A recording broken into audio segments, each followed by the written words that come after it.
Yo, alright guys, welcome back everyone to Black Cuan. Terima kasih telah mengupdate berita kripto dari channel ini. Teman-teman, ada berita yang semakin masif ya untuk Bitcoin. Kemudian kita juga bicara tentang Ethereum di sini dan beberapa berita-berita umum politik seputar tarif ya di video kita kali ini, sahabat Black Cuan. Adapun hal yang menarik perhatian saya di sini adalah mengenai si Bitcoinnya sendiri ya, teman-teman. Ketika saya record video kali ini, dia gas ini. Kalau kemarin itu di video sebelumnya, harga Bitcoin itu berada di 87 ribuan dolar. Kemudian sekarang ini ketika kita record video, dia berada di 88 ribuan dolar, teman-teman. Ini seperti yang saya bayangkan sebelumnya juga. Kemudian si Ethereum masih aja dia stuck di sini, teman-teman ya. Oke, untuk overall market ini ketahan gara-gara ada dominance Bitcoin yang sedang naik sekarang ini. Teman-teman, ada yang menarik dari kejatuhan stock market ya, US stock market hari ini, karena ada 1,5 triliun US dollar ini yang kena sapu. Yang meskipun kecil, karena market kripto ini merupakan pasar yang masih baru dan kecil, ternyata terdapat penambahan atau kemasukan dana segar sebesar 60 billion yang ditambahkan ke crypto market. Dan inilah yang membuat Bitcoin dan beberapa koin-koin lainnya yang besar itu terjadi penghijauan. Salah satu yang hijau di sini selain Bitcoin adalah ada si XRP, teman-teman. Kemudian ada BNB Dogecoin. Yang merah di sini ada si Ethereum ya, minus dia 0,68% bersama dengan Solana. Akan tetapi teman-teman ini sangat menarik karena ketika stock market jatuh, ternyata si Bitcoin-nya bertahan dan terjadi kenaikan. Masih dengan narasi kewaspadaan ya teman-teman, saya katakan kemarin itu bahwa ada kemungkinan besar ngetes dulu ke 90. Apabila itu gagal, dia akan ngetes lagi supportnya di sini yang merupakan resisten sebelumnya. Kemudian ini dari Kapten Saham, Kapten Crypto 707, ada potensi teman-teman yang kita mesti waspadai di sini. Ini memang kebenaran yang pahit yang harus kita telan apabila ini memang terjadi. Karena menurut Kapten Saham di sini, beberapa analisa luar negeri yang dia kutip atau dia baca, itu menyatakan bahwa bisa saja Bitcoin naik ke 90 ke 93 ribu, setelah itu dia terjadi putar balik ya, turun lagi dia, maka fenomena itu disebut sebagai dead cat bounce ya di sini teman-teman. Dan bounce-nya kucing mati inilah yang membuat perangkap kepada banyak traders ataupun investor yang tidak sabar ataupun yang bermain dalam short terms teman-teman. Kalau yang untuk long terms yang mereka yakin dengan Bitcoin ya mereka hold seperti BlackRock ataupun institusi-institusi lainnya. Jadi ini bagian dari kewaspadaan kita teman-teman. Apabila kalian sepakat dengan Kapten Saham, coba tulis opini kalian di kolom komentar. Dan apabila kalian kontra dengan analisa tersebut, ini kan namanya juga analisa ya, bukan paku Belanda, bukan patok mati langsung ini yang terjadi, enggak. Coba tulis pendapat kalian teman-teman. Saya lanjutkan di sini, yang menarik adalah mengenai nuansa-nuansa yang negatif tersebut teman-teman ya. Kali ini datang dari CryptoQuant di sini. Kita kutip dari Quinton di sini bahwa BTC growth rates difference-nya dia untuk market cap dan realized cap-nya di sini ada sinyal-sinyal bearish teman-teman. Apabila kalian perhatikan ini, yang di lingkaran merah ini adalah area-area yang terjadi bear market. Kemudian yang kedua juga di sini 2018-2019 itu juga bear market, 2022 sampai ke 2023 itu juga kategori bear market. Dan sekarang ini kita sudah mulai ada sedikit merah di sini. Mungkinkah ini adalah mini Bitcoin bear market sampai ke 2026 sebelum akhirnya dia lanjut lagi nih untuk ngulang. Karena apabila kita perbesar sedikit ya di sini untuk gambarnya ini, ada juga nih yang model sama ini kayak merah-merah di sinilah. Seperti itu teman-teman. Dan itu terjadi di tengah bull market di periode 2019, 2020 sampai ke 2021 di area di sini teman-teman. Dan kemungkinan besar inilah yang dilihat oleh teman-teman kita di Twitter, kemudian dia membuat lingkaran-lingkaran baru seperti ini, teman-teman, untuk memperlihatkan kepada kita ada kemungkinan juga itu yang terjadi. Selanjutnya masih tentang Bitcoin di sini, tapi kita berbicara tentang OI atau open interest ya. Untuk future open interest di sini, sahabat Black Cuan, di tengah kenaikan harga si Bitcoin ke 88.000, ternyata open interest ini malah terjadi kenaikan. Yang dalam hal ini orang yang mau pasang short ataupun long, ini udah naik. Artinya pasar ini udah berani nih. Para traders itu mulai masuk lagi. Ini mengindikasikan terjadi yang namanya itu surprise ya. Kenaikan yang lembut, yang halus, tapi konsisten terjadi pada harga si Bitcoin ke depan ini, sahabat Black Cuan. Dan kalau kita meninggalkan skenario bearish tadi, coba kita lihat dari sisi yang positif di sini, sahabat Black Cuan, bahwa pergerakan dari emas di sini itu sudah terjadi bounce yang super keras di sini. Dia naik sampai ke area di atas 3.000-an dolar, 3.200 bahkan ke 3.500. Sementara Bitcoin meniru persis pergerakannya di sini. Untuk resistennya di sini sudah ditembus, tetapi dia ngetes resisten yang sekarang menjadi support di sini, sahabat Black Cuan, yang diekspektasikan akan meniru pergerakan dari gold, dari emas tersebut, teman-teman.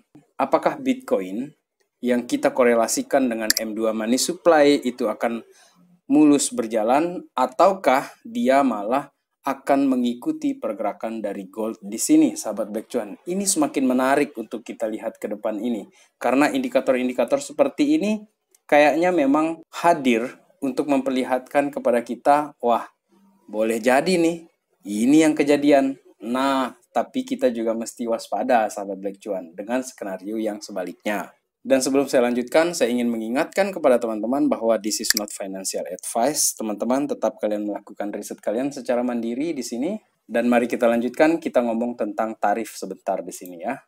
Untuk tarif ini, sahabat Black Cuan, sudah kita katakan sebelumnya bahwa Trump ini menyatakan kalau sudah terbiasa dengan tarif ini, ekonomi ini akan berjalan dengan mulus. Dan sekarang ini dia katakan dengan penuh confidence, percaya diri dia, bahwa negara-negara atau everybody, dia katakan di sini, itu ingin bernegosiasi dengan Amerika Serikat.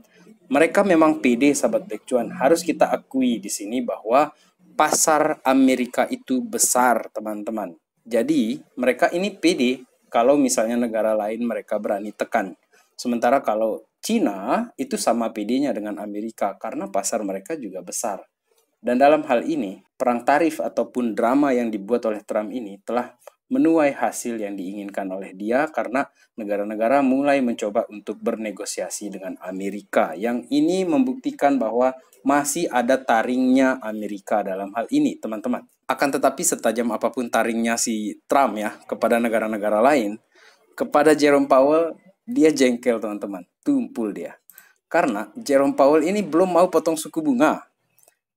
Dia sudah ingin potong suku bunga dari sebelum-sebelumnya, bahkan ketika di awal dilantik itu dia sudah kasih isyarat nih potong sudah suku bunga itu, tapi dia nggak mau nih si Powell kan, sampai akhirnya dia nge-tweet sendiri di sini. Mungkin dia udah nggak mau filter lagi ya, dia bilang ini Jerome Powell itu major loser guys. Sekelas pejabat ini udah ngoceh kayak gini nih, udah jengkel betul dia sebenarnya ya, karena sudah sekian lama dia minta gitu kan. Presiden Trump ini, ayo sudah potong sudah suku bunga itu, katanya dia. Dan si Jerome Powell ini masih menimbang-nimbang betul, hati-hati betul. Kita masih menunggu situasi politik segala macam, pokoknya banyak sekali. Inflasi yang belum tertangani, segala macam pertimbangan dari si Jerome Powell di sini, teman-teman.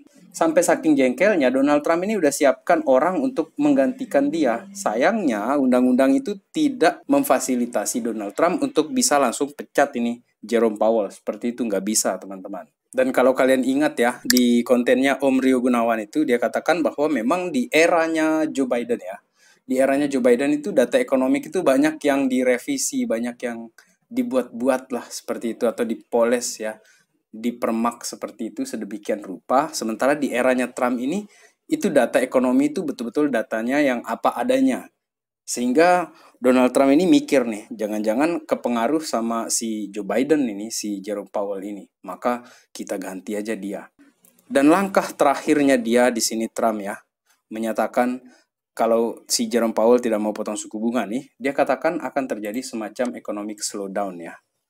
Akan terjadi penurunan aktivitas ekonomi apabila The Fed ini tidak mau melakukan potong suku bunga. Dan ini akan men-trigger yang namanya itu sell off dalam hal ini teman-teman.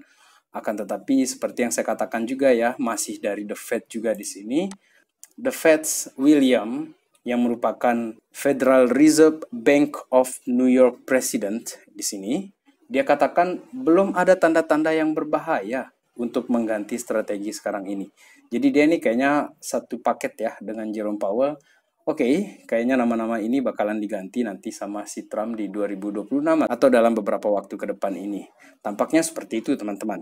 Dan sampai drama tarif ini selesai, kita kayaknya baru akan melihat pergerakan yang masif-masif itu terjadi. Karena kalau kalian lihat global money supply itu sudah terjadi kenaikan sekarang ini, jadi Donald Trump itu membuktikan alasannya bahwa memang inflasi itu masih bisa dikendalikan kok. Kenapa kalian tidak mau potong suku bunga? Ya seperti itu dramanya dalam hal ini. Kemudian sekarang kita beralih ke SEC sahabat Black Cuan. Yang dalam hal ini Paul Atkins itu telah diangkat menjadi ketua SEC yang baru. Jadi kalau yang sebelumnya itu kan dia kayak PLT dulu lah gitu kan. Jadi kamu ketua sementara lah. Dan sekarang ini adalah Paul Atkins yang merupakan seorang sosok yang pro dengan kripto teman-teman.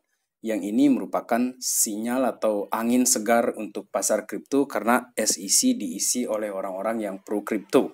Selanjutnya kita ke pasar Bitcoin di sini ada yang menarik ya. Dengan adanya dukungan SEC semoga ini bagus. Kita lihat di Bitcoin teman-teman.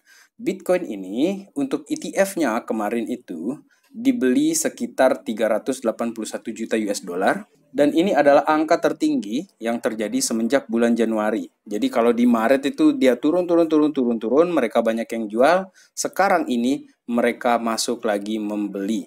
We are so back, teman-teman. Kita kembali lagi. Kita lanjutkan di sini masih dengan nuansa yang positif, yang optimis ya, teman-teman di sini. Ada datang dari Tom Lee di sini yang diwawancarai oleh CNBC. Dia menyatakan ya bahwa deleveraging itu sudah selesai. Menurut Tom Lee, Bitcoin ini akan catch up dengan pergerakan si gold ya. Seperti yang kita jelaskan tadi itu teman-teman yang di sini. Jadi kayaknya kalau mengikuti perkataan dari Tom Lee atau analisa Tom Lee ya, Bitcoin akan mengejar ke pergerakan dari emas di tahun 2025 ini. Berapa prediksi kalian teman-teman? Coba kalian tulis di kolom komentar. Selanjutnya di sini yang tidak kalah menarik adalah MicroStrategy teman-teman. MicroStrategy akhirnya dengan pembeliannya dia yang benar-benar konsisten. Sekarang ini dari total sirkulasi Bitcoin dia punya 2,7% teman-teman, itu jumlah yang sangat banyak. Bersama dengan BlackRock dia. Jadi kalau kita gabung kepemilikan dari BlackRock dengan MicroStrategy atau strategi sekarang ini sudah melampaui dari kepemilikan Bitcoin yang dipunya oleh Satoshi Nakamoto. Dan baru-baru ini juga MicroStrategy ini membeli lagi nih 6.556 BTC dengan total uang ya dalam dolar itu 555,8 juta US dollar. Dan harga yang dibelinya itu di rata-rata 84,785 ribu per satu Bitcoin teman-teman. Selanjutnya apabila kita masih ingin melihat dari sudut pandang yang positif ya, 2024 ada resisten yang susah sekali ditembus itu sampai ke bulan September bahkan November ya teman-teman. Itu terjadi penurunan terus Bitcoinnya di situ dan akhirnya dia boom, dia naik di November di sini bahkan menembus ke 113.000. Kemudian di 2025 ini patterns yang juga sama terjadi. Ada patterns yang susah sekali ditembus dan akhirnya sekarang ini dia breakout di sini teman-teman. Dan inilah yang ditunggu oleh para analis-analis di sini, kemana dia mau lari nih. Setinggi apa dia akan terjadi kenaikan. Dan masih juga dari Mostage sekarang ini apabila kita melihat di sini dari broadening wedge ya. Broadening wedge patterns di sini memperlihatkan pola yang sama yang pernah terjadi sejak 2023, 2024 ya. 2024 juga di sini terjadi hal yang sama di sini teman-teman. Untuk time frame yang 3 harinya si Bitcoin, sekarang ini dia breakout dari broadening wedge patterns-nya di sini dengan MACD juga yang terjadi konfirmasi bullish cross atau golden cross di sini sahabat Black Cuan. Akan tetapi sayangnya altcoins di sini terjadi penurunan gara-gara ini nih. Bitcoin dominance melanjutkan cycle-nya dia. Naik terus dia di sini, teman-teman. Asli. Dia ngegas terus di sini, si BTC dominant. Kapan tobatmu dominance? Kita pengen lihat kamu tumbang begini, biar enak nih para altcoins. Karena sekarang ini dengan dominance yang terus terjadi kenaikan, itu Ethereum juga ketekan di sini, teman-teman. Dan di sini ada pause yang mendump ya. Dump 2056 Ethereum-nya senilai 3,27 juta US dollar di sini, teman-teman. Dia lepas barang. Dan sekarang ini dia pasang 10x leverage untuk short di Ethereum, sahabat Black Cuan. Oke. Ini per 22 April. Dan kalau kita perhatikan yang kontra dari yang dilakukan oleh seorang paus ini ya, ini dilakukan oleh World Liberty Finance. Sampai sekarang ini mereka masih memiliki Ethereum dalam porsi terbesar di dalam portofolio mereka.